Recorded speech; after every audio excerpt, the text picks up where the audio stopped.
Welcome to In the House. We are back in the house for episode 3 with my good friend Larry, the horror cat dad, as we are here to discuss anything under the sun and everything under the sun. Speaking of under the sun, Larry, what's going on with you today, my friend? Not much. Just working. It was a long day, man. I was ready to I was ready to call it a day. It was a long week. How about Friday, yourself? Friday came fast enough, couldn't come fast enough for you. No, man. It was nuts. It Let's was see. like I see you're wearing a snazzy shirt. Let me get a look at that there. Oh, yeah. Look at there. Horror Cats Coffee. Nice. Available on your Teespring store? yes, actually, that and my T Public. Mm. So there you go. I'm assuming your links are available on your channel. On my Instagram, yeah, not on my Okay. not on my channel yet. I don't think I have that ability because I'm not up there or something. I don't know. So basically, go on eBay and see if somebody's got Horror Cat Dad shirts.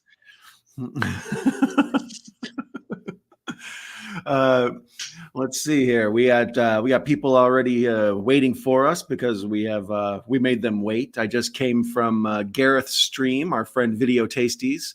I was the guest today, and we watched Wild Things, the Kevin Bacon, Matt Dillon, Nev Campbell, Denise Richards classic. Although to me, it's a Bill Murray movie.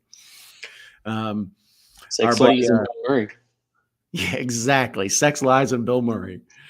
Our buddy Nate is here. Nate, we've been asking for you, man. I'm glad you're back. We've been missing Nate while he was gone. So to see Nate backing around makes me happy. Me too.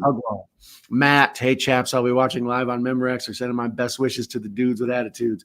For those of you who are a fan of our friend Matt, he was on last week's episode with us. The first time 3 bland bitches, our our favorite moniker for ourselves, appeared together on screen, and then the next day we followed it up with a 3 bland bitches reunion for Videodrome. So there's plenty of Don, Matt, and Larry content out there for you. I like to think of it as the squeakquel. The squeakquel. Jamie Hart is here. Yeah. She was told that there would be snacks, and she wants us to bring on the meat. The meat was brought on in Wild Things. Kevin Bacon was in charge of bringing it. Our dear friend, Professor Macabro, the king of the internetings. And a big fan of Wild Things. He is, obviously. He's a big fan of anything to do with women acting badly, which is part of the reason I like the professor. And our friend Gareth from Video Tasties has followed me over here. I didn't drop him off before I came, so he was just sitting in the car. He came over here. Sitting in the green room. Yes, he is. Yeah, sitting in the back eating the M&Ms that have had the brown ones taken out. Had to get some water and snacks because we were in the UK and it was a long trip. Exactly. What's going on with you this week, Larry? I see today you published a video for the new John Carver NECA figure. Yeah, it was. I wasn't expecting it because it was funny that with that one, I got like an email saying that it was going to be delayed till like March, and I was like, okay, well, whatever. And then all of a sudden, I got, hey, now shipped, and I'm like, now shipped, and then I looked and it just said John Carver, and I was like, interesting, and then it just showed up. So I was like, oh, okay, well, cool. I can move up the schedule for that, I saw last night I was looking for something to watch on Netflix, and I see that it's coming to Netflix Saturday, tomorrow. Yeah. So good timing for it to arrive. It'll be very topical. Yeah, I can't wait to watch it again. It's I was hoping to watch it again in the theater because I really liked it, but I didn't get a chance to. I want to see it. I didn't see it in the theater, so it'll be my first time tomorrow or Sunday or whenever I get to it. But it's one that I've heard everybody talk about. Like I haven't heard anybody say anything bad about it, so it looks like one I definitely want to check out. Yeah, I'm surprised at how much I liked it. Like I said, when I said in my video, I was like, after getting out of the movie, I went on NECA's site and I pre-ordered it because I was like, this is awesome, man. I thought it was pretty good. It was fun. It was had a nice amount of gore, dark humor, stuff like that. Really felt like an old school like 80s/90s slasher flick. So really dug it. Did it have? Did you ever see the Grindhouse trailers? Hmm. When so you saw the Thanksgiving trailer. Did it feel like those movies were connected? The one from the Um, I felt it. I felt the trailer was obviously it was a lot more. Um, it was a lot more exploitation looking, yeah, gritty yeah. looking. Obviously, I mean it was supposed to for Grindhouse. It felt a little bit more like dirtier. This feels a little bit more polished. That's kind of what I was wondering. Is the Grindhouse trailer made it seem like it would be done in the way the Grindhouse movies were, with the kind of messed up, intentionally wavy Hmm. lines and hairs on the gate and stuff. Hmm. Um, but yeah, so the actual movie's more of a polished, good type thing. You think? Yeah, but I mean, there's still some parts. I mean, I don't want to give anything away. I'd rather you watch it. Yeah. Yeah. There was Oh, we can discuss it. We will discuss it after I've seen it. Don't worry. nice, But are but you it's a fan good. of Eli Roth? That's a weird thing. Like, I'm not. Honestly, I liked Cabin Fever. Wasn't a Mhm. fan of Hostel. I don't really remember Hostel too much. Um, yeah, I can't really say that I am a fan of his just because I liked Cabin Fever, and I don't know. I just the whole torture type films I can't really get into. The two Hostels I did like, but I know they were super polarizing. That was when I was working in video stores, and people would either bring it back and say how much they loved it or how much they hated it. Yet it was one of the more like polarizing, opinions on ones. Um, I think I've only ever seen Green Inferno. Beyond that, Eli, he didn't redirect, or did he direct the remake of Cabin Fever? Eli Roth. That I don't know. I haven't seen the remake. 'Cause the I, remake was absolutely god awful. aren't It most was of them? one of the worst movies I've ever seen. It was a word for word, shot for shot remake. Like there was no point in remaking it. It was just a lesser movie with a lesser cast. It was Even like, even with the pancakes kid. I believe so. Like everything, squirrels are gay, all of it. Like all of it's still in there. The stuff that you Wow. would get rid of is all of it. Yeah, I don't know why they redid that. It made no Hmm, sense to me. that's weird. Um, our buddy Spicoli, Spicy 4K Action. He wants to know what we got going on this weekend, players. What do you go first, Larry? What do you got going on? Man.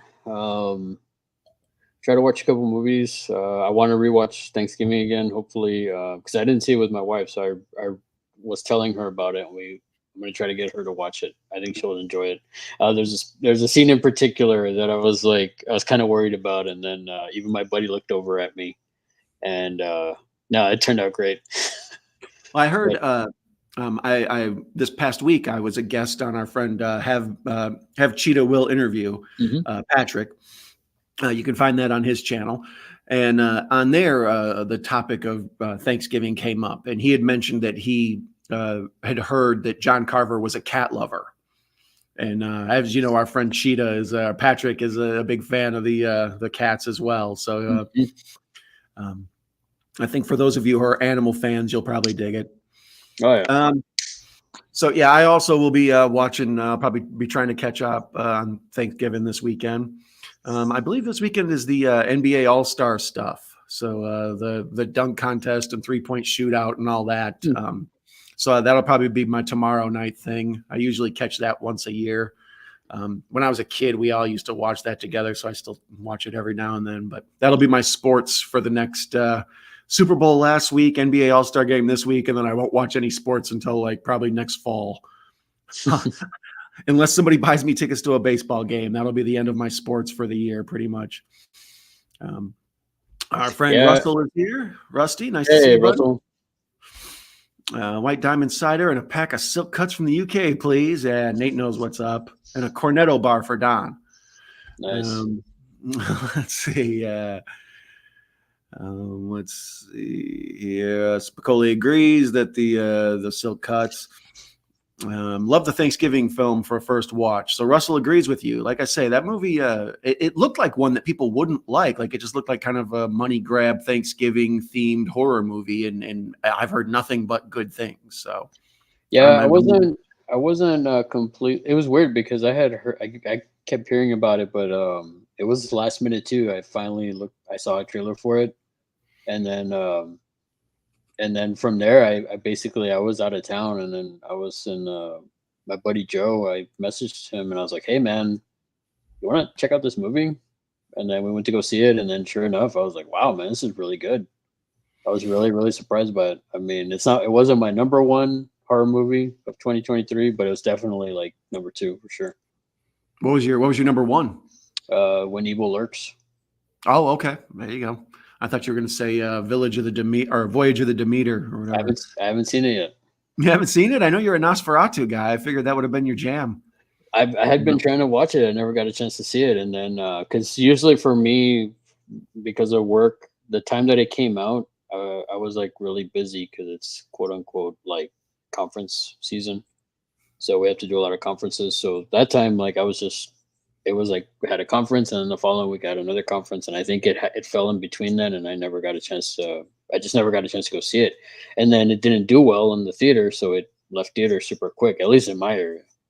Yeah, it was gone in a week or two. That was when I was covering stuff that was weekly going on in the theater because I was trying to gauge the comeback of theaters post COVID because everything just shut down, and then the rebuild of theaters. I've kind of interested me there for a while, and yeah, I noticed that one came and went really quick.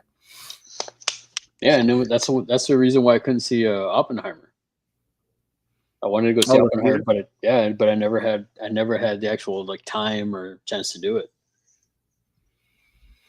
Let's see. Thank you, Matt. Our buddy Matt, making sure to let everyone know to hit that like button and share this out and record this and send it to your loved ones. All of it. The Face Beyond Hostel 3 is bleeding. I still have never seen Hostel 3. 1 and 2 I enjoyed, but 3 I never got around to. I believe that's one in Vegas, maybe. There's a 3? I didn't even know there was a 3. Yeah, I believe it was direct to video. It's one of those that's been lived in my queue. You know, like whenever like on Tubi or Netflix or whatever, I put it in my queue and then I never get around to watching it. So I just always see the cover but never get around to hitting play. Interesting. Oh, see, Jamie Hart doesn't. She doesn't like Cabin Fever, both the original and the remake, or just the original. Because if you didn't like the original, why would anyone watch the remake? The original for me was like it was ridiculous, and it was just like random, like the whole like the pancakes kid, and it was just it was weird how it was like it was trying to be serious, and it was serious for a good part of it, but then you would have those little breaks where it's just like I guess the levity of it. Yeah, the bowling alley scene and stuff with like the head with the bowling. But yeah, there's just weird little breaks of comedy in it. I feel like that was when Quentin Tarantino was really at his heyday, and a lot of the films in that era copy Tarantino's style. So a lot of Rob Zombie stuff feels like there's little pinches of Tarantino in there, and Eli Roth and Tarantino are buddies. So there's obviously Tarantino influences in his stuff. So it feels like copies of a copy of a copy of Tarantino. Like there's like a weird sheen in between them. I will say this though, I'll give Eli Roth props because if not for him, I wouldn't have seen Audition. Oh, okay, yeah.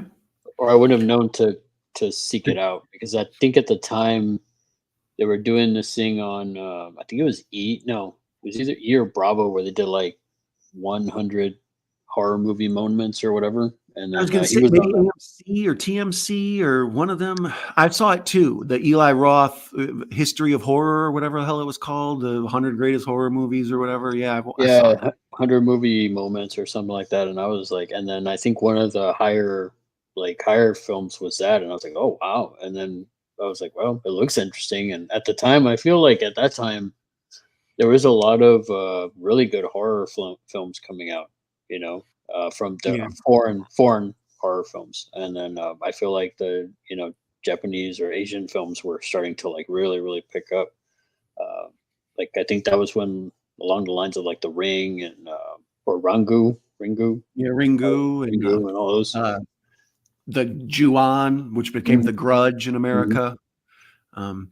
Yeah, Eli Roth, that's one of the things I do like about him is when he gets interviewed, he's real good about horror movie history.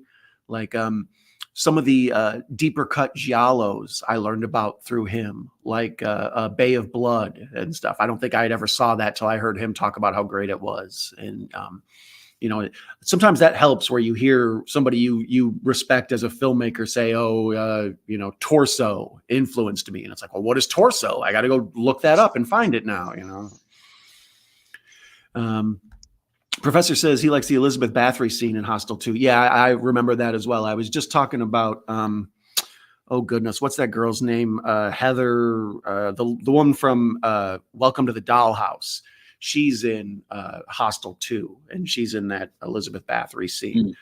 And yeah, that's one of the things I remember about it. The Hostel movies I enjoyed because they had a little bit of a twist to them. Like it felt like it was one thing, and then it worked its way to another thing. But like I said, super divisive. Russell said he enjoyed the interview with. I'm assuming you're talking about with Have Cheeto Will Travel, but he also he might be talking about me and you talking right now. This is a great interview as well. Oh man, it was. Yeah, I was listening for most of it because I was trying to.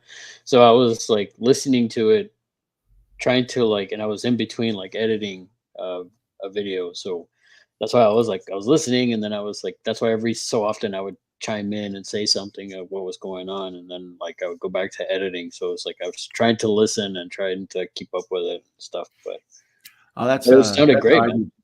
That's how I do too. I enjoy the when you have stuff to do on the computer. It's nice that your friends can kind of keep you company in the background, and then if you need a moment of quiet, you can kind of turn it down and then get back to what you're doing. And then yeah, it's nice to have people there that you can actually mute. Real humans need that. Yeah. Our friend Michael Myers is here. He came along with Gareth from the previous stream. He didn't know Cabin Fever had a remake. Yeah, it's bad. I'm a person who's real. I rarely call movies bad or say I dislike stuff. It has to be something about it that rubs me the wrong way. And that Cabin Fever, yeah, I just felt like it was totally pointless to even make. Like there was no change to it, and it wasn't enough time in between it where. Like sometimes movies from the 60s and 70s need to be remade just to like update the clothes and the dialogue and the technology of the camera and stuff. Mm-hmm. But if something's made in like 2000, whatever, 1 or 2, and then they remake it in like 2015, it looks the same, you know, it's. Mm-hmm.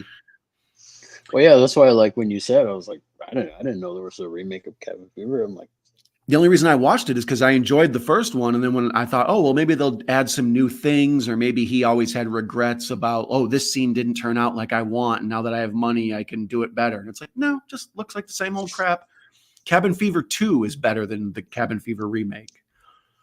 I don't say I hate many films either, but yeah, I will ask you this, and I don't know if you've seen it. Maybe have we talked about this? Is it as bad as Double Dragon? Double Dragon's, I think it's worse than Double Dragon, because Double Dragon, I can at least understand why they made it. Because it's like, well, they're trying to capitalize on video game popularity. And since they've already spent the money to advertise the game, the public knows about Double Dragon. So there's awareness. Mm-hmm. But like Cabin Fever, like most people don't even know they made that sequel, like, or the remake. Like there's no point in it. It just floats around on streaming and you're like, oh, here's Cabin Fever, but it's a different one. Like, I don't know.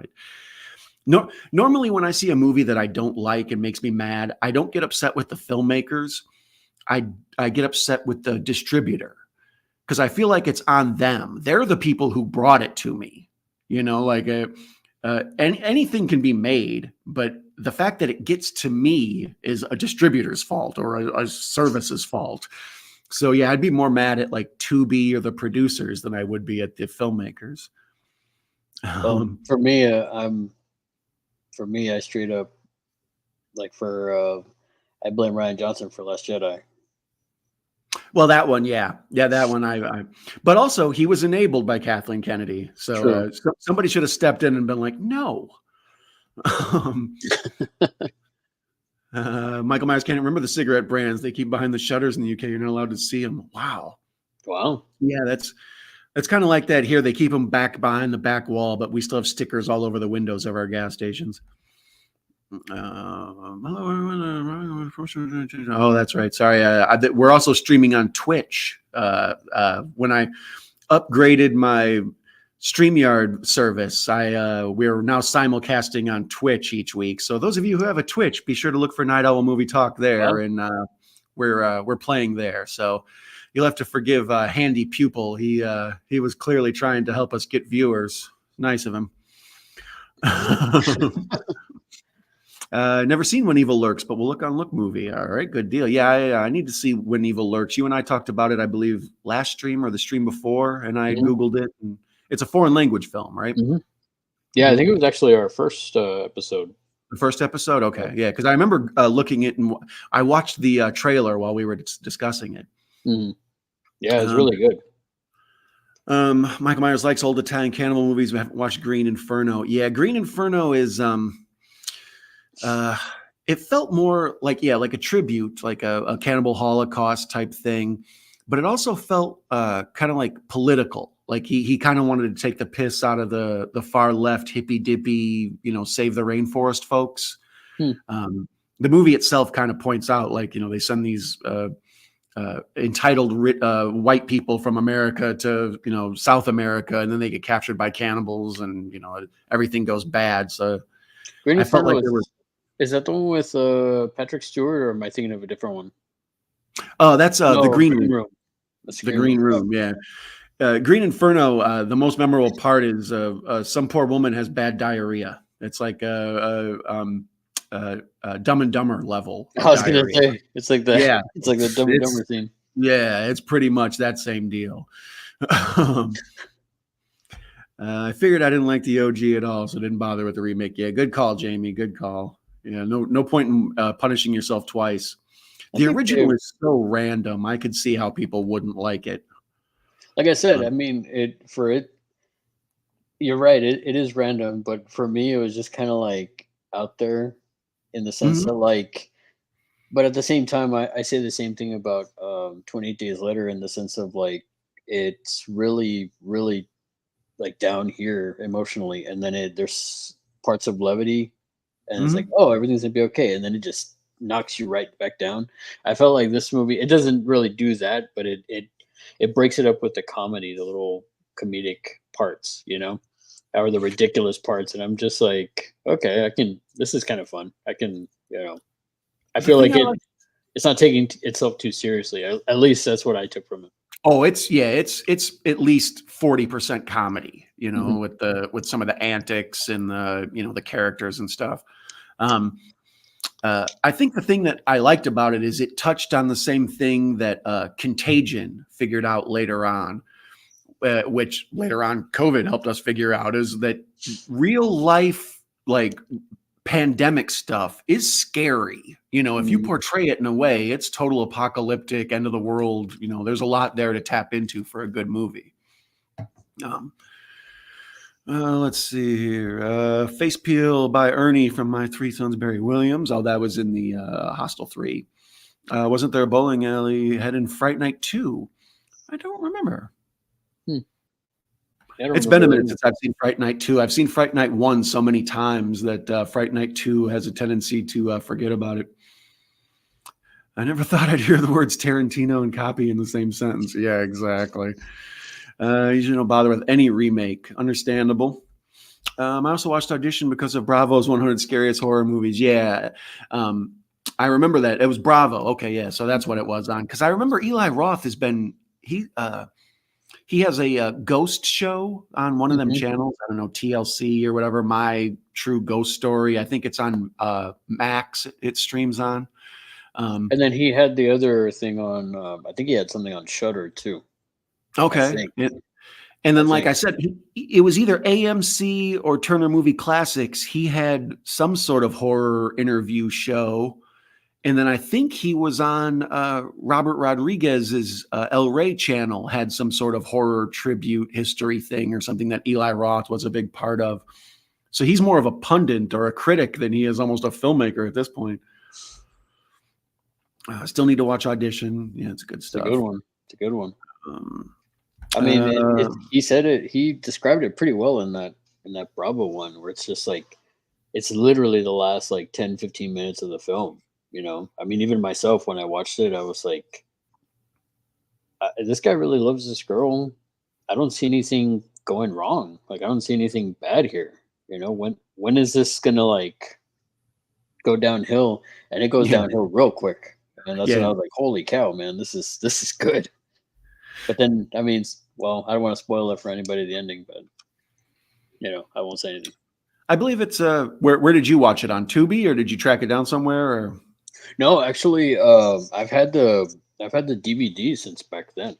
oh wow, look at you. Yeah, so a funny story about that.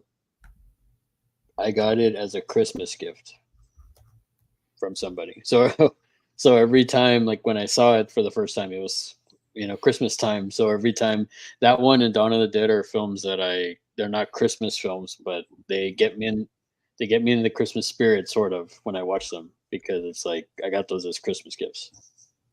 Oh, that makes sense. That your mind connects them to Christmas. Mhm. Yeah, it appears that it is on Tubi right now, as well Mhm. as Sling TV for free. So for those of you who are now jonesing to watch Audition, go to Tubi. Yep. Um, It's really good. Michael Myers points out that Double Dragon is so bad you can see the money running out as the film goes on. Yeah. Um, Russell agrees that Audition is great. Our friend Guy is here. Hey, Caveman Movies and Hey, more. kid, man, how's it going? Professor says they tried that shutter thing in Mexico. It lasted all 3 weeks, and they stopped doing it because the smokers here would have none of that. He's talking about the shutters on the covering up the cigarettes, not Shutter the channel. Oh, gotcha, I gotcha. was confused for a second too. I was like, they got rid of Shutter in Mexico? I was like, oh, I see what Because you of mean. because of smokers. Yeah, those bastards.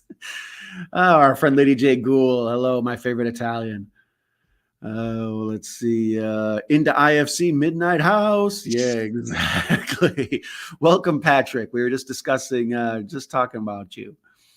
Oh, everybody's welcoming people. I'm telling everybody to make sure to hit the like button. I like that. Thank you. I appreciate the support from you moderators and friends. Everyone's saying hello. Jamie Hart. Jamie is not scared of a flesh-eating virus, but she probably knows magical mushroom tricks or something, though. She knows all the right fungi to take. Let's see here. Jamie had it, but it survived. Oh, so there we go.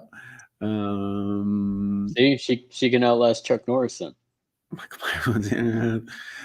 Michael Myers. Eli Roth was okay in Inglorious Bastards. Yeah, I liked him in there. The Bear Jew. I think that's whenever you mention Inglorious Bastards, that's kind of the character most people bring up is the Bear Jew.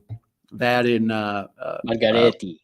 Megaretti, Gorlami. I love that, man. Hello, Cheetah. Gorlami. Oh, hey, Buongiorno. Jason's here. Ginger Ninja. Thank you for dropping by, my friend. Once again, making Hello, this good sir. a How's it going? worldwide audience. Our friend Juan is here also. Roy, Juan's how's it been- going, brother? Thanks for I stopping by, believe man. he's been here for every episode. He's a into houser. He's an honorary member of being in the house. Let's see here. Didn't he do the not so great Death Wish remake? Yeah, I never saw that. The Eli Roth, Bruce Willis Yeah, I never Death saw Wish that one. remake.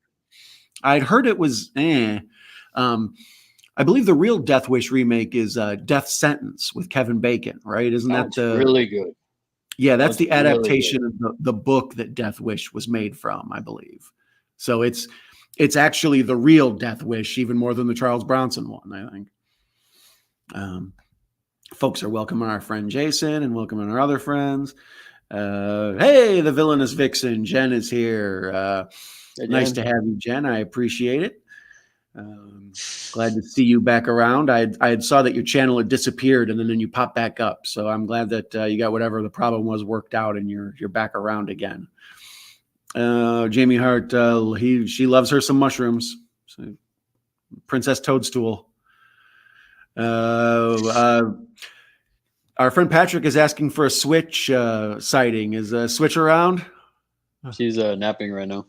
Okay, yeah. Sorry, we can't disturb the star. We need to leave her be. If I start hearing like my door, or if you start seeing in the background, hear the door start trembling, that's because that's her like wanting to come in. So if she does that, I'll let her in.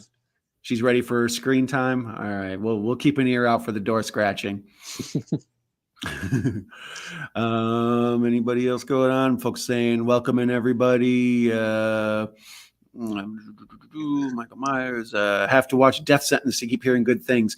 Yeah, it was surprisingly good. Like I said, I still haven't seen that Bruce Willis remake. I've been meaning to, but I think that was towards when Bruce started his questionable film choice roles, where he was doing stuff just clearly for money. Well, because that was after like the Red or whatever. Red was good. I didn't see part 2, but I think that was already after that hump or whatever. Yeah, he starts to really do direct-to-video like crazy. Mm-hmm. Oh yeah, so see, he remembered too. He's seen the Death Wish remake. He remembers it. Great heavy metal girl group. Ready for my close-up, Mr. DeMille. Yeah, he gets it. He knows that Switch may shop by at any point. So Jason says it's not bad. So we have one vote for it's worth checking out, the Death Wish remake. I think that was one my mom watched, and I asked her how it was, and she said, meh. She said, I watched Death Wish, and I said, oh, the Charles Bronson one? She said, no, the Bruce Willis one. I said, oh, okay. Well, how was it? She said, meh. All right. Well, right on. Now, would you have been more disturbed if she would have said, the good one with Bruce Willis? Yeah, exactly. Not that crap with Charles Bronson. No, she's very she pretty good about liking everything. I find her reviews are generally dependent upon mood. If she's in a good mood, she liked whatever she saw. If she's grumpy that day, then whatever she saw, she didn't like. So sometimes she'll tell me something she saw, and I'm like, you didn't like that? And I'm like, were you fighting with someone that day? Or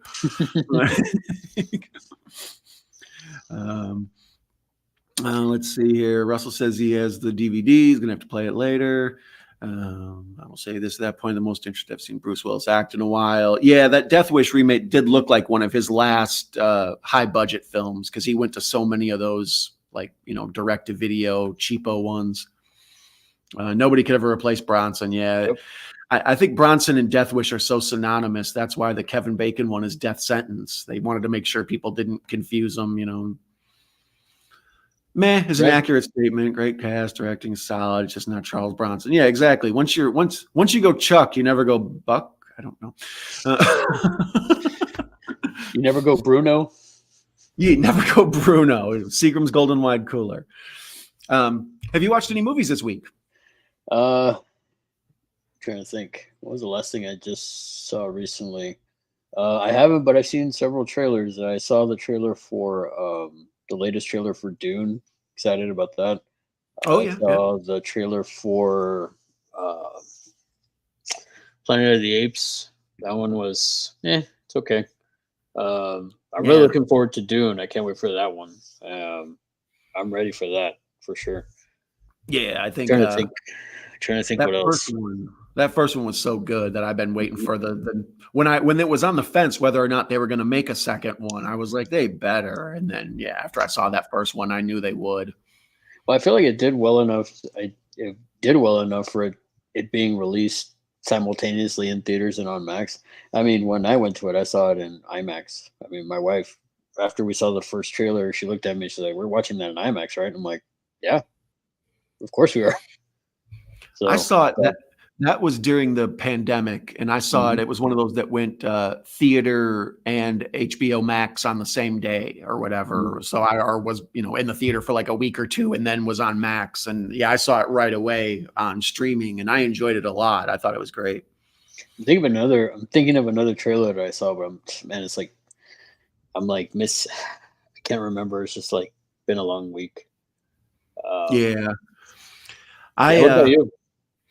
I had last week's episode. I had kind of the sniffles, and when we watched Videodrome with Matt, I had a bit of the sniffles. So I decided to just take a couple days off post Super Bowl, not drink, not smoke, not do anything, just try to get everything clear and get back to normal. Take Dayquil for a couple days.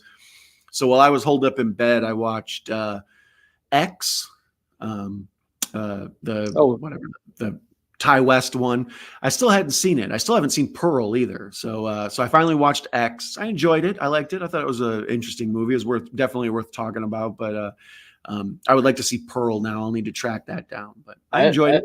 I liked Pearl more, but I think it's because I saw Pearl first, and then I saw X. So I didn't. Oh, okay. I mean, because I mean, you know that Pearl is like a prequel, right? Yeah. Yeah. Pearl is in X. Yeah, whatever. Is Yeah. an old So lady. Yeah. so that's why. So like I saw that first, and then I went to go see it in the theater when it came out, and then my buddy was like, "Oh, this is interesting. So you're going into it basically in chronological order since you haven't Yeah. seen X." And I was like, "Yeah, shot really well. It looks great. I thought it was pretty good. I liked it more than X. X was okay. I feel like it wasn't what everybody was making it out to be, but I definitely liked it. I thought it was cool. I like the homage while I was Hmm. watching it. Like there were parts that felt like Texas Chainsaw, Hmm. and there were parts that felt like Friday the 13th, and they're just like the way some of it felt like Boogie Nights. Like I don't know. It felt like a lot of other movies, but it also had its own story, and it kind of I don't And know. it is in Texas. Yeah, exactly. Although I think they shot it in New Zealand or Australia or something. I think, yeah. Um, There's not that much greenery in that area of Texas that they were saying that it was taking place in. Yeah, it didn't feel like it, but those shots of like the white farmhouse felt like Texas Chainsaw Massacre, Hmm. like with the pulled back wide shots of the landscapes and stuff. Hmm. Our friend Patrick is still watching The Love Boat. He knows what's up. Rusty points out that Jeff Goldblum's first film was Death Wish with Yep. Charles Bronson. He plays one of the punks. I believe he plays like a Puerto Rican gang member because Jeff He's like, Goldblum looks Puerto Rican. let's say rich. I hate rich. Is that one? Yeah, That's that one, right? That's the role I'm thinking of. I believe so. Yeah, and they like they break into the apartment and spray paint everything, and they attack the maid and the daughter and all that. Um, uh, Bruce Willis. I thought Bruce Willis was slumming it in his roles, a la Steven Seagal, super bummed out when he heard the cause of his health issues were going through. Yeah, I think that's how a lot of us were. We thought that he had just sort of reached that point, like where a lot of our favorite action stars get, where they're not able to get big budget movies greenlit anymore. So they do these direct to video or direct to streaming, direct to Mhm. Redbox, as he was. But then when we got the word that he had the oh goodness, I can't remember the name of the specific disease he has. It's basically like Parkinson's. Like he's Mhm. struggling with his motor activities and stuff. And they also had him. He had issues with his memory. So in some of the films, you can see he's wearing an earpiece and being fed his lines. So yeah, some of the Bruce Willis movies, other than that, were just brutal. Yeah, Hard to watch. it's hard, man. It's hard to think of David Addison is like, or John McClane. John McClane is getting up there, and Well, we it's talked about that with last week with Carl Weathers. It's like some people in our minds, their aura or their energy or who they are just feels so big and and never ending. They're yeah. always going to be there. But I mean, Humphrey Bogart still feels like that to me. Even when I see him now, I'm like, he's not. It feels like he's still alive. Cheetah wants to know any Madam Web fans here. I haven't seen it. I haven't seen it. I haven't heard good things though. You haven't? Yeah, I was going to Yeah. say a lot of that stuff I don't hear good things about, but I like to see it myself. Hmm. See, yep, you can see earpieces when they're apparently feeding him lines, which is kind of sad. Michael was saying that. Personally, myself, my opinion, I really like the OG version of Dune better. Oh, wow, that's a controversial hot take. Did you like the OG David Lynch Dune? So in getting prepared to watch the Denis Villeneuve one, I actually seeked out and I found the director's cut of it, and I Mhm. watched that, and yeah, I liked it. I had no issues with it. I didn't understand why. Well, I guess because the way the theatrical cut was butchered. Because from when I went down a rabbit hole and I was just like, that it was cut like all to heck, and it was supposed to be like so many hours long or whatever. I And think isn't there like a 4-hour director cut version you can get of it, of the old Dune? I think there's a David Lynch director's cut, like a long one besides the theatrical. Yeah, there's a couple. There's it's kind of like Blade Runner, where there's like Yeah. a few, because I think there's like a director's cut, theatrical cut, and then I think there's another one that has like added footage or something like that, and it has like more of narration or something like, I can't remember, I but was gonna say, I think there's a voiceover version, like you say, with Blade Runner. I went on a big Dune kick probably about like 15 or 20 years ago or whatever. I watched the original, the David Lynch, and then I watched the Sci-Fi Channel miniseries. They also put that out on DVD. There's a Dune like 3-part. I think maybe Susan Sarandon and I can't remember who else is all in it. And then there's Children of Dune, which is the follow-up, and that's another like 3 or 4-part Sci-Fi Channel miniseries. And then, so I was pretty, Dune knowledgeable when I went into the Villeneuve version. And the fact that the Villeneuve version still held my attention and felt like it was new and different was part of what made me love it so much. Material I'm that familiar with to feel new was pretty amazing.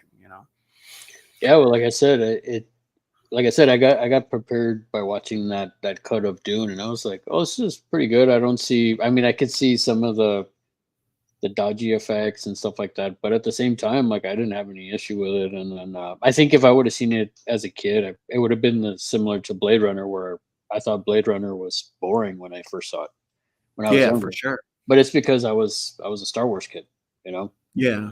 So Well, I think that's what happens with the Lynch version of Dune, especially, is they try to make it Star Wars, Star Trek. They try to make it look like things that people recognize, and Dune is what those things are sort of stolen from. Well, Star Wars especially has a lot of Dune in it, the spice and all that stuff. Um, Guy says no one's gotten stuck on Madam Web, fortunately. LOL. Good one, Guy. Attaboy.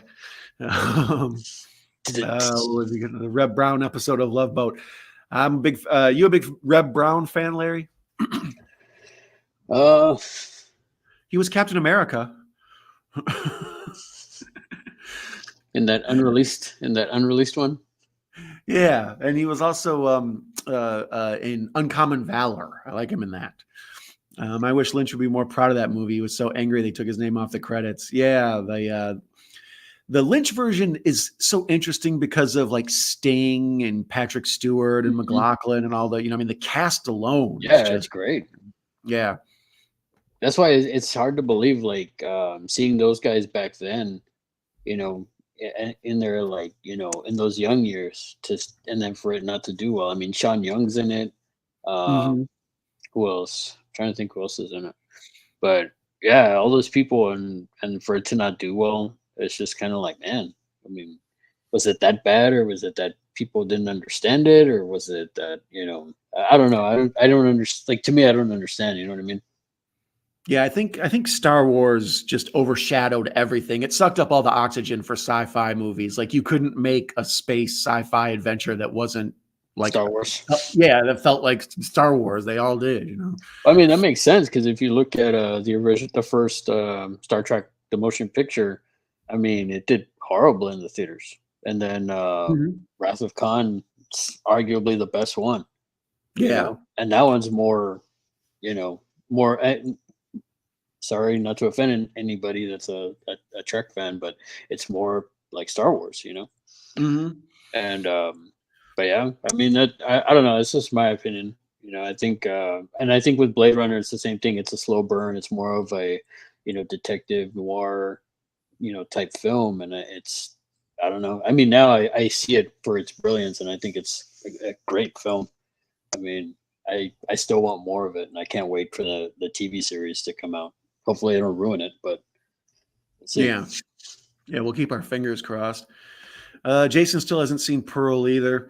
Yeah, I enjoyed X. I'll for sure see Pearl, and then what's the third one in the trilogy? Maxine. Okay, there you go. That's the other one I need to see. Yeah, With and is that out? X's. Oh, okay. Is Maxine out already, or is it still coming out? No, it's going to be out this year. Okay. I don't remember seeing when the release date was. I know I want to watch that Abigail movie too. I want to see that one, the vampire Okay. one.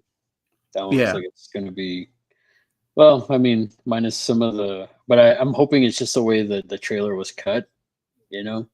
But have you seen Mm-hmm. the trailer for that one? Mm-mm. So basically, it's a Universal. Essentially, it's like Dracula's daughter, Okay. but the old Universal Monsters film, but it's like obviously modernized. And so it's like these people, or they go in, they kidnap this little girl, and I'm not spoiling anything; it's all in the trailer. And it's apparently like they're holding her captive for like ransom, and then it turns out like these people that abducted her, they're like in this mansion, and the mansion gets like locked down, and then she basically starts hunting all of them. So looks Word. interesting. Looks interesting, but there's some humor beats in it that seem kind of eh. So we'll see.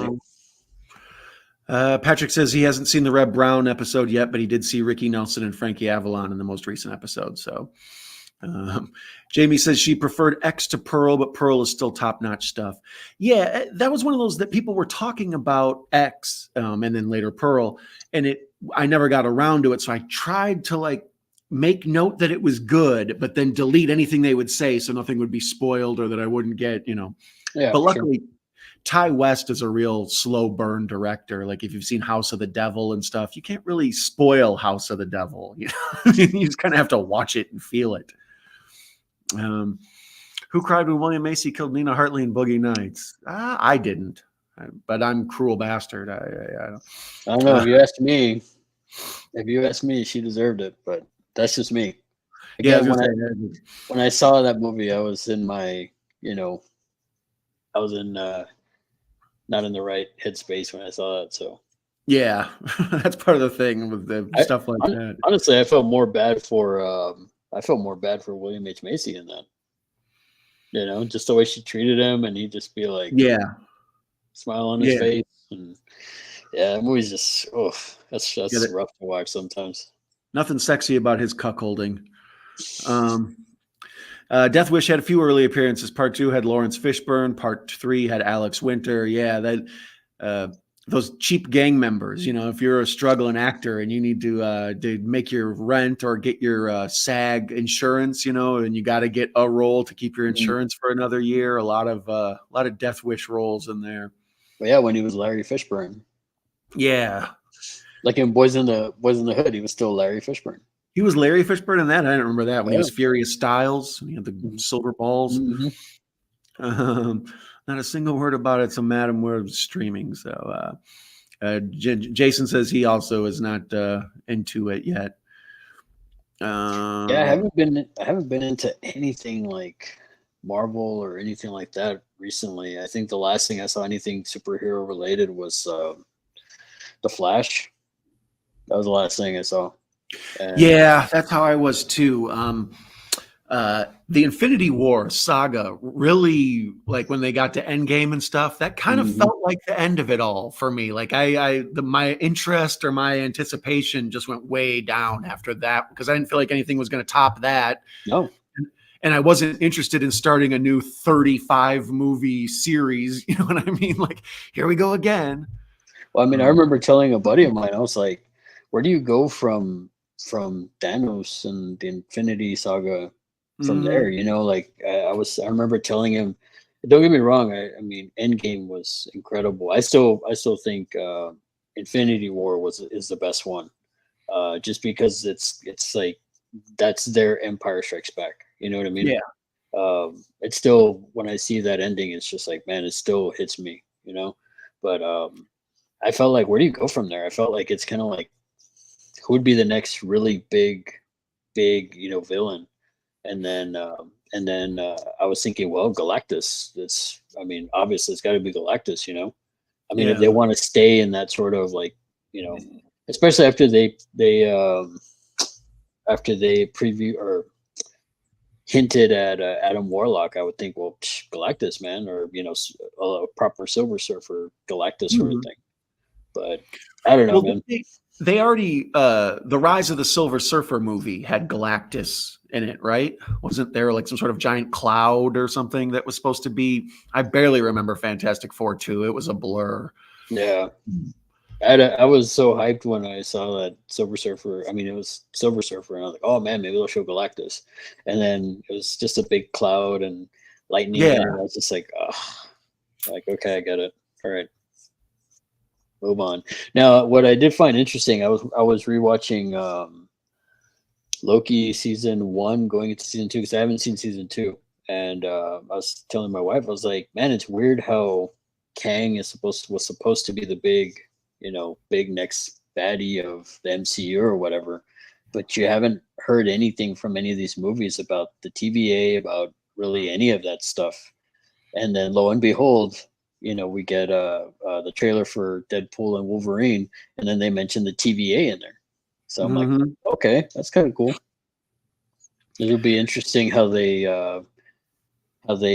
work all that in, but I don't know. I felt like the pacing of the Marvel universe, like at first it was going at the perfect pace, but then Mhm. towards the end, it really got fast. Like they Mhm. kind of crammed in so much. And then towards the end of that phase 4 or whatever the hell, I couldn't even keep track of the phases at a certain point. Once they got into all those different phases and then the movie started introducing Captain Marvel and some of these characters, what's it, Shang-Chi or whatever? I Yeah, think yeah, yeah. The Eternals and all that stuff. yeah, went the Eternals, the Immortals, all of them. Once we got deep into that, it was too much for me. Anything other than the Avengers we all know got to be just a little more too much for me to follow. Well, I feel like it's because they were trying to it's almost the way they did with Batman v Superman, Hmm. where they just try to some exec was like, oh, we gotta play catch up with Marvel, so let's introduce all these characters in the next Man of Steel 2. Because if you watch in my opinion anyway, if you watch the Ultimate Edition of Batman v Superman, you can see where it should have been more Man of Steel 2 than Hmm. Batman v Superman. You know what I mean? Yeah. And if they would have just done a straight up Man of Steel 2, introduce Bruce Wayne, not Batman, but just Bruce Wayne, and maybe introduce Wonder Woman, I guess, but not Wonder Woman. It's Hmm. just Diana Prince or something. And I don't know. I mean, that's just me. I think, but we got what we got, and yeah, I didn't like Batman v Superman. Um, I did like the Ultimate Edition, and then as I've gotten older, I've gotten a little bit more appreciative of it. Yeah. Um, but I saw both, and I was just like, ugh, I didn't like. And then I saw Justice League and the Josh Whedon's Justice League or whatever, and that was horrible. Yeah. It wasn't good at all. Mm-mm. Did you see Morbius? I didn't because I heard so many bad things about it. I was hyped about it, and then I heard so many bad things. The only reason I saw it is because I had heard it was so bad, but I had also remembered Morbius from as a kid, like one of the characters in comic books that I thought was interesting, like the living vampire guy. Is Um, part of the Midnight Suns. Lady J says Dune was awesome. Let's see. She saw the OG Dune in the theater. Yeah, Wow. I didn't see that. I did have a Kyle MacLachlan action figure though. The Dune. I remember that because Wow. yeah, but I wished I would have kept it in the package because I doubt he ever got played with. He would probably turn up every now and then in Star Wars Adventures or something. But uh, Red Brown made a great cap, busting out in the van on his cap cycle. Yeah, I remember that one.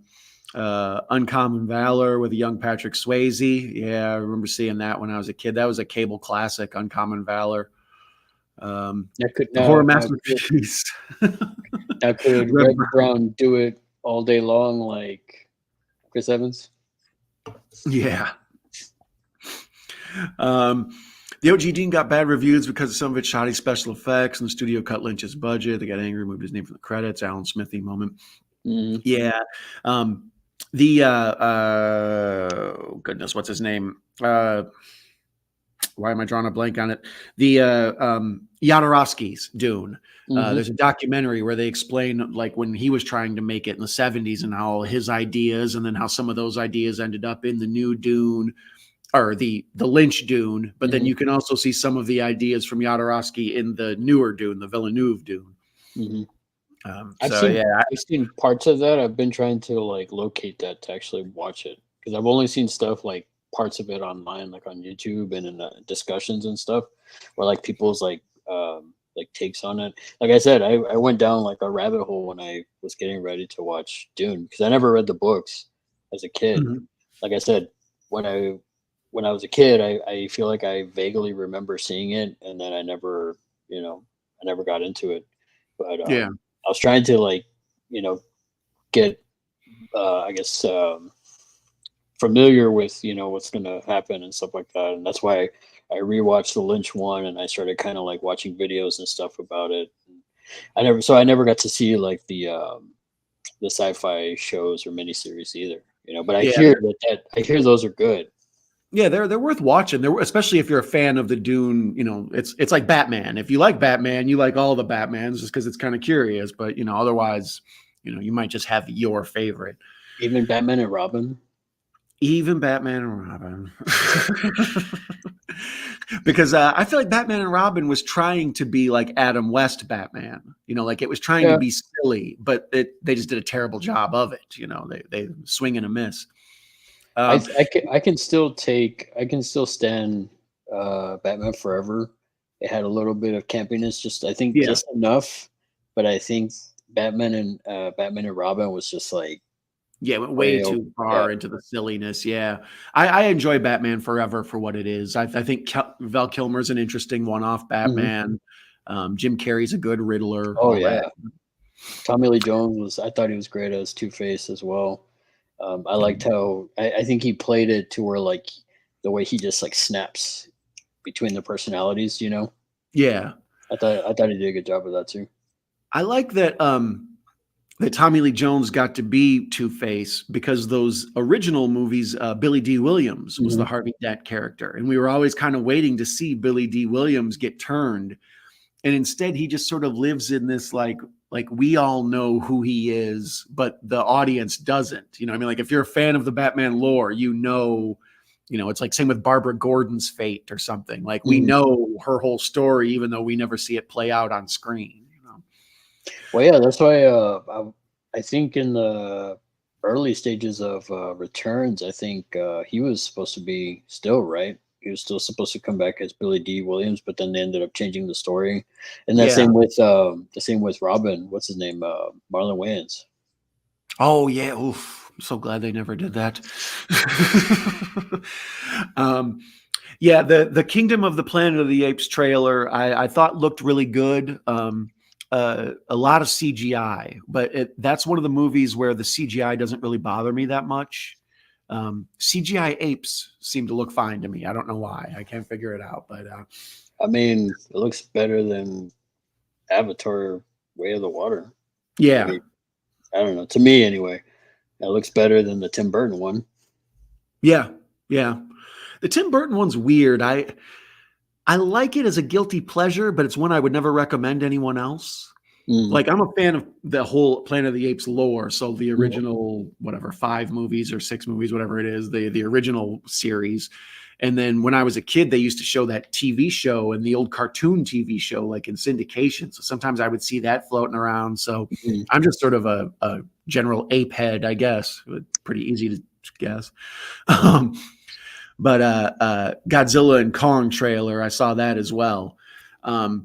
I like the MonsterVerse that they're building, but it's I still haven't I haven't totally loved it as much as the old school ones that I grew up on, the old Kongs and Godzillas. It feels too updated for me. I will say this: I did like Godzilla versus Kong, and I was the whole time. I mean, because I'm full on Team Zilla. I've always been Godzilla fan ever since I was a kid, and so I was like, what, and the way he just like nice Team Kong, motherfucker. Uh, no, I mean, I just think, but I don't know, man. After seeing minus, did you ever see -1? Mm-mm. Oh I man, I I didn't even know about it until our friend Mr. Dan in Horror did a review about it, and then after that, I saw a bunch of other people come out of the work and be like, "This is great." Our friend Macabro in the chat, he was one who was a big proponent of it. Like all the people whose opinions I respect have said Godzilla -1 is where it's at. yeah, Mellow Mutant did a video on it too. All these guys, and that's the thing. I saw the trailer and I was like, oh, I want to check this out.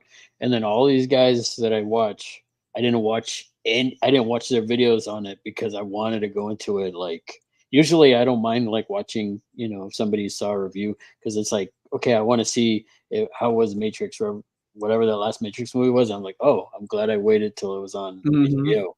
And then, but this one, I was like, okay, I really want to see this, so I can't watch any reviews. And then after that, I started going back, and I mean, it's good. It's definitely that's why I'm kind of now I feel kind of spoiled because it's like seeing Godzilla X Kong and seeing the trailer for it. I'm like, well, they're just gonna fight a big ape, Mhm. So it's kind of like I'm sure there's gonna be something else, but because that's what happened in Godzilla versus Kong. It ended up being like Mecha Godzilla, and yeah, I feel like Godzilla versus Kong, it got to a point where it felt like I think they were eventually going to work the Pacific Rim films in there. Like I think that was supposed to be part of the monster verse, that they were going to Mm, get the Pacific Rim kaiju robot things to fight eventually and put them all in one big. And I think at one point Cloverfield was maybe even supposed to be like how they have those negotiations where they had Freddy versus Jason and they argued about it mm, for like 10 years before a movie ever got made. They were trying to get the Pacific Rim, Godzilla, King Kong, Cloverfield, all of it together and make like a kaiju universe. mm. But I don't really know where the current state of that is. Well, I mean, I kind of feel like we got something similar to that with the Mutos in the first Godzilla film. Yeah. Because we see the Mutos and those kind of look a little bit. Their design looks a little bit like the Cloverfield monsters, in my opinion. Not completely. It looked like a mixture of Cloverfield, and then y'all were talking about it earlier. The insects from Starship Troopers. Starship Troopers. Did you ever see Monsters, I think it's called? It's or is it Monster? It's like a photojournalist is traveling through Mexico after aliens have landed and like monsters, like kaiju monsters are roaming the earth, but people Hmm. have to live like um basically life goes on kind of. Hmm. So it's kind of this almost road trip romantic comedy taking place during a kaiju movie. It's wild. Like Hmm. it's you'll see it floating Interesting. around. I think it's called Monster. Huh. Um or Monsters, I forget. But the guy who did Rogue One, um I Gareth believe, Edwards. yeah, I believe he did it. I believe Really? that was his. I think so. Huh. A lot floating around in the old duder's head, but that's always my answer for everything. A lot of ins, a lot of outs. A lot of ins, lots of outs.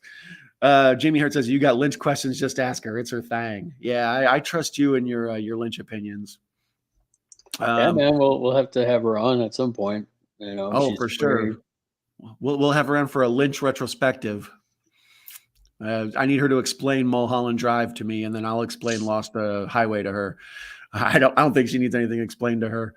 Um, he's definitely down for Deadpool and Wolverine. So Jason, I agree. I'm interested in that too. When I saw the screenshots of Hugh Jackman in the yellow, I was like, all right, I'm in. So let me ask you this, though, like, because originally it was Deadpool 3. So how do you feel about being changed from Deadpool 3 to Deadpool and Wolverine? It feels like the same as Batman versus Superman. Like it feels like they're just trying to capitalize on name power. Mm, Um, they do this a lot nowadays. They don't try to get too far into the numbered sequels nowadays because it alienates audiences. So mm, like when you're on was it Subspecies? Is that the ones you like? The hmm. vampire ones? When you're into like Subspecies 5 or whatever, people or Subspecies 4 and stuff, like people who never saw 1 and 2 are never going to go see 4 and 5 because they feel like they have to catch up. But if you make Subspecies: The Awakening, someone will watch that without seeing the others. Like the Transformers follow that model. Like every Transformer movie is Transformers: whatever, you know, because they don't want you to say, well, I didn't see the other 7, so I can't see this one. You know, they did that with Star Trek. Instead of Star Trek 2, they made it Star Trek Into the Dark or whatever it's called. Yeah, Into Darkness, and then they did Beyond, or what, I don't know what it's called. Yeah, because it's less alienating to audiences. They don't feel like they have to see the previous numbers, you know. Yeah. So I mean, I will say this though, for in that sense, for Subspecies, you don't have to watch. You can watch 5 because it's a prequel to the first, or not necessarily to the first one. It's happening like years before the first one. So if you were to just watch, like, and not for nothing, but part 5 is really good. 4, yeah, it's a tough watch. Apparently I didn't know this, but Vampire Journals, I didn't know this until I was kind of getting back into like watching them again, but I didn't know Vampire Journals was actually a spin-off from Subspecies. And then characters that are mentioned, or characters in Vampire Journals, are actually introduced in Subspecies 5, which is pretty cool. I was unaware. Yeah, I mean, I didn't realize it until like I was getting ready for Subspecies 5, so I went down, like I was rewatching the movies and stuff, and I couldn't get past like 5-10 minutes of part 4. I can't watch it. It's up there. I think it's up there on par with Double Dragon. That's how you know it's bad. It's on par with Double Dragon. That's hurtful. Getting caught up on the chat.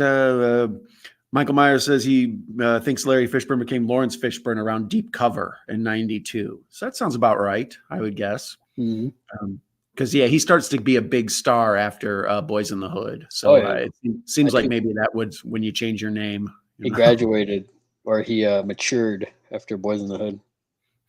Michael Myers also says that the last superhero movie he enjoyed was Howard the Duck. There's no way to conceal it. Villainous Vixens, after Endgame, I didn't watch the subsequent films. Yeah, that's kind of where we were too. She's Infinity War was the best, so you have great taste. Too many superhero movies. The market is oversaturated. Yep, he reached his limit after the first Iron Man. That was a quick tap out. Wow. The movie is so disturbing. Is way too young for the love scene. Seeing that in the theater. I didn't care for Kang. Believe the new main bad. I'd be cared for the character. Too much time whining. Greatest villain, Marvel. Doctor Doom. Yeah, I've been waiting for them to do a proper Doctor Doom. I feel like he's not represented. I feel like Kingpin needs to be on the big screen, not just in the Marvel shows. I feel like Kingpin's such a big deal, especially in the Spider-Man universe. D'Onofrio, or would you have somebody else? I would have D'Onofrio do it just because he's made that role. I would like to see a lot of those characters from the small screen be in the big screen movies. I'd like to see whatever dude's name was who plays Daredevil be in a Daredevil movie, or at least an ensemble movie. Charlie Cox, yeah, that's his name. Yeah, he's good. He's good as Daredevil. Oh, that first season of Daredevil was one of the better superhero things I've watched. That was a good show. Yeah, I enjoyed it a lot. Lawrence is in King of New York. Yeah, he is in that. That's one of my faves with Christopher Walken. Let's see. You're excited for Doctor Doom to enter the MCU. Jonathan Majors scandal and Quantum really hurt Marvel.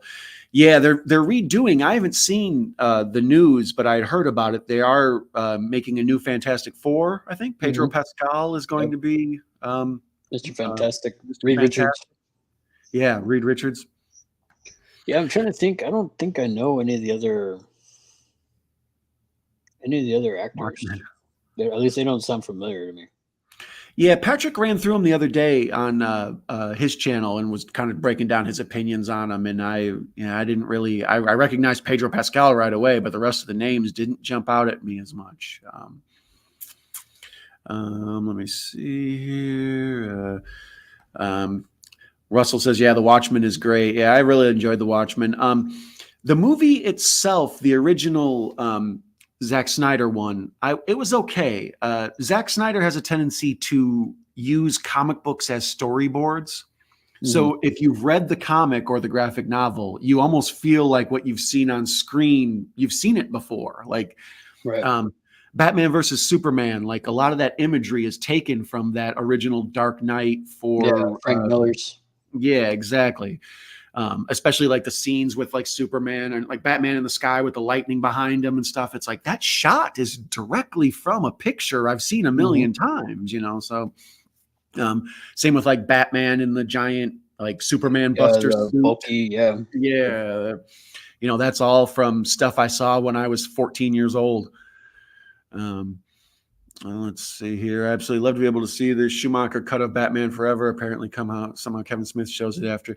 Yeah, I've heard that Kevin Smith has the Schumacher cut of Batman Forever and does show it. I've heard that. I don't know why it's not available on DVD or whatever, but I've heard people say release the Schumacher cut. So, Well, the Schumacher cut has that added scene, right, with the where like it's that giant bat or whatever, and he's like facing it or something. I've seen yeah, pictures of that where it's like a deleted scene or something where it's like this man, this giant like bat, and he's like just like looking at it. Like I know they actually put it in card form too, like back when they released the Topps cards, and I remember seeing it in the trailer, like one of the original trailers, and it's like, well, whatever happened to that? It made it look like it was a darker film. yeah, for sure. But I think Schumacher is one of the first ones to point out that the studio was really on him about making stuff for toys and all that. Jason says Burton's Planet of the Apes is a fun ride. It's not a great movie, but it's a fun ride. That's kind of how I feel. It's interesting to see like Michael Clark Duncan. He plays a really good role in it. What's her name? Helen Thank Bonham you, Carter. Helena Bonham Carter. Yeah, she does a really good job as Zira, I think she plays. Mhm. Um, And yeah, even, so I mean, I'll even say even Tim Roth was good. yeah. You know, Actually, Marky Mark is probably the worst part of that movie. Him and what's her name? The swimsuit model who's the lead actress in it. I can't even think of her name now. She was like she was one of the Sports Illustrated swimsuit models, and then they ended up putting her as like the star in the movie. But she has like no. yeah, she's got Nova? no. Is she Nova in that? Yeah, I she's think. supposed to be Nova, I think. Yeah. Caveman, I realized with Schumacher. Oh wow, I didn't know that. Our friend Michael Myers has got to run. He's got to catch up on Playboy. I thank you for joining us, Michael. Appreciate you also being around for the Gareth stream. Thanks for stopping by, man. Take it easy. Cheetah Will Travel says, I have you as a Team Geigen. Let's see here. Folks are wishing Michael farewell. Our friend Mr. Bones is here. There's a new villain, Hey, Mr. Shino, Bones. the White Dragon. Mr. Bones. Yeah. Is it 3? Is it 4? Okay, yeah. If you notice, Larry always keeps track of how many yas we have going. He's a great yeah counter. Russell says the best Riddler is Frank Gorshin in the campy Batman. Yeah, that's why I think Jim Carrey's Riddler works, is because it reminds you of the Frank Gorshin Riddler, like his body and the way the suit fits and the way he kind of like walks with the high knees and just all of it. He looks like a spider. It's like a spider monkey. Yeah, exactly. Not everything needs to be a verse. Far out. Let's see. Folks are welcoming Mr. Bones to the chat. Monsters and Monsters Dark Continent are freaking off. Yeah, so that is what I'm thinking of, Monsters. Yeah, it's a real slow burn, especially that first one, Monsters. It's like you expect action to break out at any second, but it feels like you're just living in a world post the movie we were going to see. It's a fun watch. I recommend it. Let's see here. Oh, there's a link to Caveman Movies. People are welcoming each other. Jamie Hart says she can totally explain Mulholland Drive. I knew she could. And Have Cheetah Will View says he can explain Skinamarink. Uh-oh, that slipped out. Hello, cut it out. I just didn't like it. Well, that's fair. I still haven't seen Skinamarink. I need to, just so I'm in on this, in on the loop. Again, it's one of those ones that the trailer. It got me excited, and sorry, Pat, but I heard a lot of bad things, so I'm like, do I really want to? Do I really want to like waste my energy watching it? It looked good on the in the trailer. I was like, wow, this looks kind of creepy, but I don't know. Jason wants to know what's wrong with Double Dragon, A and lot. Russell says nothing. So, so we've got some debate going on here. Let's see here. The choices for Fantastic Four are average. He likes 50% of them, and not Pedro Pascal. So there you go. Guy says, "I've ever seen Lawrence Fishburne in Cadence." That's a Yes, good one. I have. That's a good military type movie. Take him to the gallows beam. Pat Master says we got 15 likes going on the Awesome. live stream, so I appreciate all of y'all being here. I appreciate it.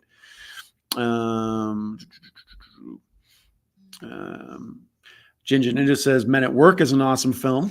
I watched that with our buddy Gareth as well. So if you're not a fan of, if you're not familiar with Video Tasties, be sure to check out his channel, and you can watch us watch that. See, if Young Guns 3, if that works, we got to get Men at Work 2. Exactly. Never touch another man's fries again. That's a shame. Someone threw away a perfectly good white boy. Damn straight. Russell says Walking at Close Range with the Penn brothers. Yeah, that's another really kind of heavy movie, but it's really good. A crime drama family story at close range. Good Madonna song in that. Russell also says Bad Boys with Sean Penn is an underrated film. I agree. I haven't seen that one in a long time. That's a good in prison movie. Like if you're a fan of like crime dramas, that one takes place, in like a juvenile prison. But I think it takes place in like the Chicago area, like where I grew up. So as a kid, it always felt extra real to me. Pat Master says Bad Boys is 10 out of 10. Lady J is agreeing. There's a great fight scene at the end. Yeah, the fight scene at the end of Bad Boys is right up there with the fight scene in They Live. It goes on for like 20 minutes. It just goes on and on. The Man Bat was a dream sequence deleted scene in the Schumacher cut. Apparently it wasn't approved before. The Man Bat is briefly shown in the animated series. Yeah, the Man Bat in the animated series is one of the better episodes. It's a really good one. Yeah, it was really good. I like that. That animated series, man, was really, really good. Very, very. Yeah. It was animated, but it was like a darker tone to it. I feel like later seasons had a little bit more like humor to it, or like but from the start, it was like a lot darker, which was really cool. Yeah.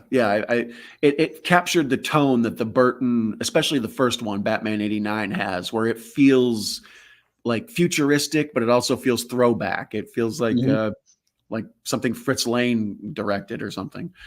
Yeah, because I mean, they had all the gangsters were wearing like suits, like if you were watching like something like Dick Tracy, or from that time period. But it had that futuristic look of, the tall, buildings, and then the technology and stuff like that. So they did a good job of meshing the two together. Clancy Brown is in the Bad Boys movie. He's also in SpongeBob, and he's in Pet Sematary, Highlander. Yeah, There Can Be Only One. Jamie Hart knows the Madonna song "Live to Tell" from that Sean Penn movie we were talking about there. Well, that's when they got together, right? Was that when they got together? So around that time, they also they did that movie. What was it? Shanghai Surprise. They were in a movie together, Sean Penn and Madonna, around that same time. I don't know the chronological order of them, but yeah, they were a thing then. Yeah, well, didn't he come out in like a music video of hers or something when they were like starting? I don't know. I mean, he might be remember. Yeah. I don't know. It's 80s always like men's together for me. You were high during the 80s. Yeah, I was 5 and high. That's why. Well, 5 is the best time to be high. Still don't get Pedro Pascal getting cast as Reed Richards. It really, really blatantly feels like they just want to bank on his popularity. Yeah, I'm a better Reed Richards than he is. And you're tall too, so it's and my arms. Whoa, get you, Larry! I'm gonna get you. I love the old video. Glasses on. Frank Gorshin's stand-up. I was unaware. Hmm. Our friend Sarah's here. Hello, Sarah. Welcome. I haven't seen you in a while. Sarah, how's it going? Pinch your little cheek there, you cutie pie, you. Everybody's welcoming Sarah to the chat.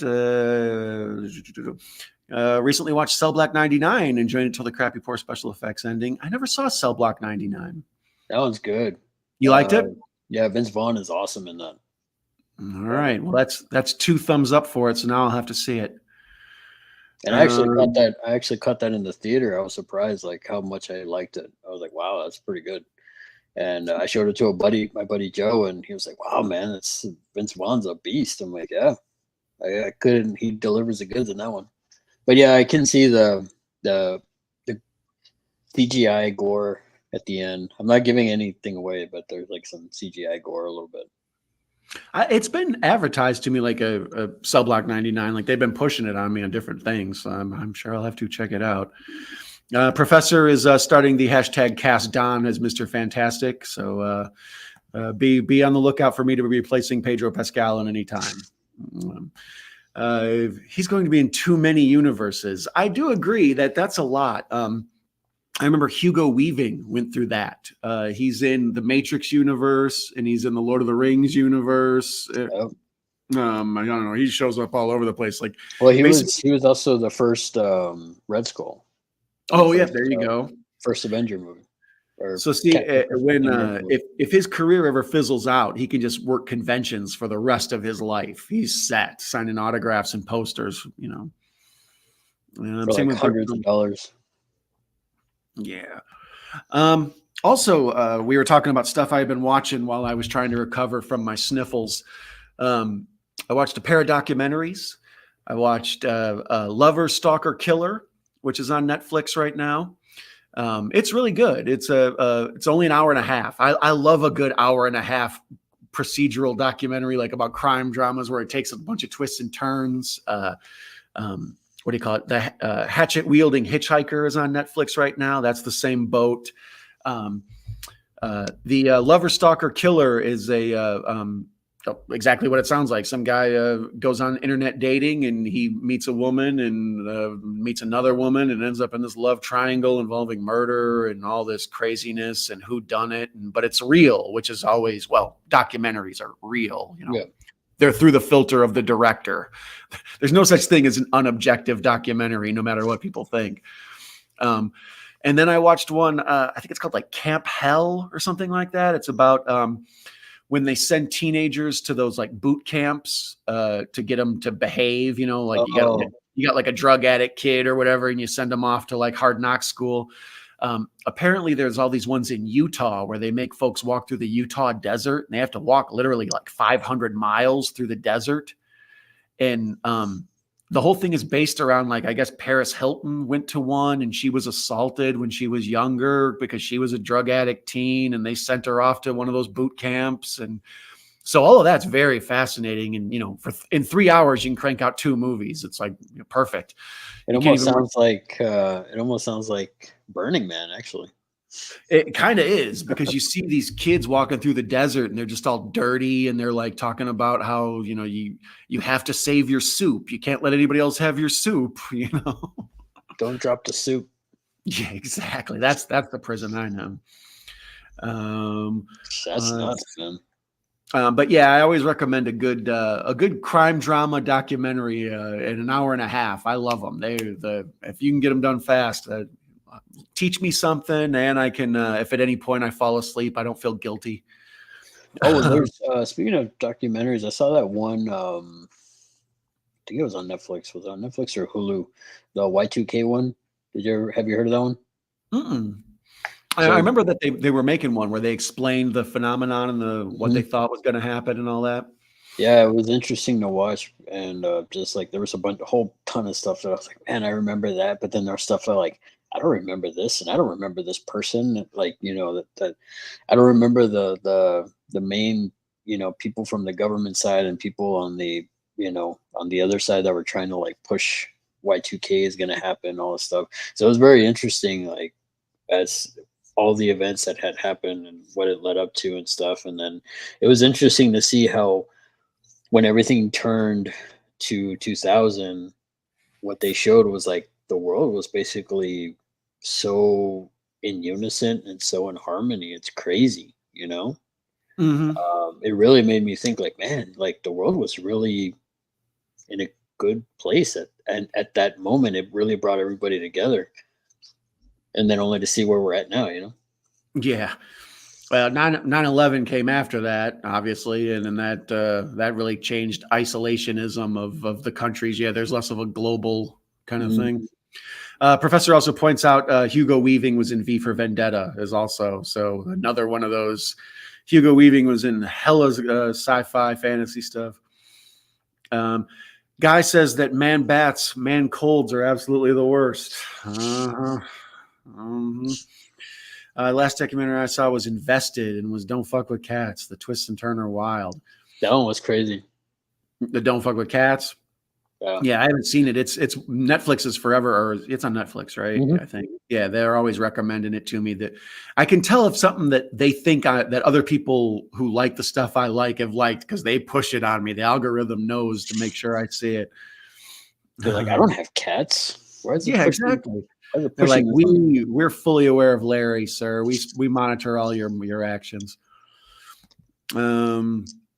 Rewatched Unlawful Entry, but enjoyed, but don't understand the 30 price with no special features Blu-ray that everyone's claiming for. Yeah, I haven't watched Unlawful Entry in a long time. Isn't that is that what Kurt Russell and um, is that the one I'm thinking of? That one doesn't The sound familiar. uh, I'm not too sure. Good question. I remember the Y2K scare. Leonard Nimoy even had a survival video showing people how to prepare. That was Yeah, Kurt Russell. Kurt Russell and Ray Liotta. yeah, that's who it was. I knew it was like a someone. It was like a dirty cop messing with a family, and it was kind of a Fatal Attraction kind of, I don't know, stalkery movie. Hmm. Except I think you're being stalked by a cop, which is extra scary because how do you go? How do you get them in trouble? You can't get a restraining order on the cops. you know, Yeah, Madeline Stowe. Stowe, is that how you say that's her who the name? woman was, Madeline Stowe. I was trying to remember who the wife character was. Film hole. I don't know. And I also started watching. It's been out for a while now, but the Guillermo del Toro's Cabinet of Curiosities or That one's whatever. good. Yeah, Oh, I watched. It's what, 8 episodes? I think yeah. I've seen the first two. Oh, okay. Yeah, Yeah, there's some cool ones coming up. So you saw the one in the storage unit, right? the storage unit. That was the first one, Yeah, that one's and really I'm good. I'm drawing a blank on the second one. That one I think I fell asleep towards. I love a good anthology anything because I can keep myself awake if I'm watching them late at night and see the segments. That's why anthology horror movies and stuff are always good for me because it's like, well, I watched the 1/3 of it, but I don't feel like I missed anything because I saw a whole story. There's that one's really good. It reminded me a lot of a little bit, not a lot, but a little bit of the thing for that Hmm. one, the storage unit one. Yeah. Not completely, but I mean, because the guy's like locked in the storage thing, and then that creature's Mhm. coming after him and stuff. There's a really trippy, cool one later on. I don't want to. I'm not going to give anything away, but it's got Peter Weller in it. That one's pretty good. Okay. It's I'll be. interesting. It reminded me of have you watched any of the Creep Show episodes from Shudder or when they're on AMC? I haven't checked those out. I need to. I still have my Shutter account for the next couple months. Yeah. Yeah, I recommend them. They're not bad. They're only like a half hour each one of those, or 22 minutes or whatever the hell they are. I think they're a Mhm. half hour. But so some of them, one of the issues I have with horror movies a lot is people come up with a good premise, but they Mhm. don't think of a good ending. So a lot of horror movies are just like, wouldn't it be scary if blank happened? But then they just sort of wrap up the story without ever actually having a message or a point or Yeah. anything. So anthology works really well for introducing a scenario and kind of getting you scared. And then if they're just going to wrap it up and move on to the next one. So a lot of those creep shows are like that, I find, but they're fun watches. I'm waiting for Um, that. What's that? what's that Carpenter show that's coming out? Have you heard of that one? Yeah, Suburban Nightmares or something like that. Yeah. Suburban something. It's on what, Yeah. Peacock? It's gonna be on Peacock. Yeah. Yeah. It's Oh, interesting. and I erroneously stated on either the last episode or the episode before that the remake of Mr. and Mrs. Smith was a Peacock show. That's a Prime show. I apologize. After the show was over, I was flipping through channels and I saw that it was advertised on Prime, and I was like, I think I just sent a bunch of people off. I'm so sorry. So those of you who are mad that you can't find the remake of Mr. and Mrs. Smith, I dropped the ball on that one. So stop sending the hate mail. Yeah, exactly. Tell Donald Glover to get out of my driveway. Holding up a sign. Yeah, we're on Prime, you idiot. Is that Donald Glover? Is that young Lando out there? Why, yes, it is. That's my best Billy D. Williams. That's as far as it goes. But I see we're past the 7 o'clock hour, which means we've been on for an hour and a half. Mm-hmm. You got anything interesting you want to impart with our audience before we start wrapping it up here? Yeah. The next Monday, actually, I'm going to be on Pugwall's channel. We're going to be doing Night of the Living Dead 85. So we're going to be doing a watch along for that. It's going to be basically Matt. He had got Night of the Living Dead, and then he basically changed a bunch of stuff to make it more of a, like, if it had it come out in 1985, or if there was a version of 1980 or 80s version of it. So there's like different color filters, as well as some music, and then there's some stuff cut in. Like I started watching it because you can see it on his channel right now, but we're gonna do a watch along commentary of it. But if you want to check it out now, you can check it out on his channel. And then you guys are gonna actually watch it twice. Go watch the Matt's version that he recut and did all the extra effort in, and then that way you'll be knowledgeable for when you watch the watch along. Well, I will. That's Monday, you said. Yep, that'll be Monday, and I'll drop it in the community tab for everybody to go check out as a reminder and stuff. So is that an afternoon thing? Yeah, it'll be an afternoon thing. So luckily, President's Day I'll be off, so it works out perfect. Well, you know what? I'm going to go ahead and say you can look for me in the chat on that one. By God, you won't be like falling asleep since it's still daylight. Sun's I was going to say, how close to the afternoon is it? If we're at peak day, I might be kind of lots of misspellings. But if it's the sun's going down, then then I might be there right along with you. Let's see. What about you? I'm sorry. Go ahead, Larry. No, what about you? Oh, I was going to say, Mr. Bones wants us to go for 3 more hours. Yeah. 5. I knew I wouldn't let us down with less than 5. Guy says the Mr. and Mrs. Smith series was okay. The wife was okay, but the chemistry was not there for me. My friend Juan is telling us to have a good night. Take it easy, brother. Thanks for stopping by.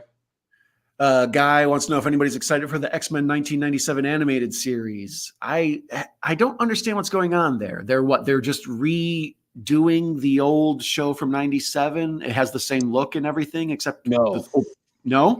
The animation, I don't know. The animation. Oh, it's all different. Well, it's like more modernized. It's basically, if you watch the old series, the way the series ends, it's picking up where it ended back then. So from my understanding is, because in the last episode, spoiler alert, of the original animated series, Professor X dies. So it's basically just the X-Men. And then in the trailer, they have like others, like they say some other stuff. Like apparently at the end of the trailer, you see Magneto takes over the school or something like that. So, but the animation, I mean, they have the similar looks, but the animation is updated. Obviously, it's more modern. I don't know. It sounds like all the voice actors are there. I mean, it sounds the same. What about Thick Rogue? Is Thick Rogue in this one? She should be. Okay, good. That's what I'm looking for. Let's see here. Our friend Macabros is another great gentleman. Take care. You take care too, Professor. You're the man. Russell says he saw the original one. Oh hell yeah! Hey, our buddy Mikey's Morgue has dropped in for the very end. I appreciate you, Mikey. Mikey's the Thanks for man. stopping by, Mikey. You're Mikey's the man. Yeah, if, we were talking before about Eli Roth and how we got turned on to oddball horror movies because of different things he's done. If you need good recommendations for oddball horror movies, my two go-tos are always Mikey's Morgue and Nye's Bizarre Cinema. Those are my two. If I need something new and different, go check out Mikey's Morgue or Nye's Bizarre Cinema. Those are my people. Let's see here.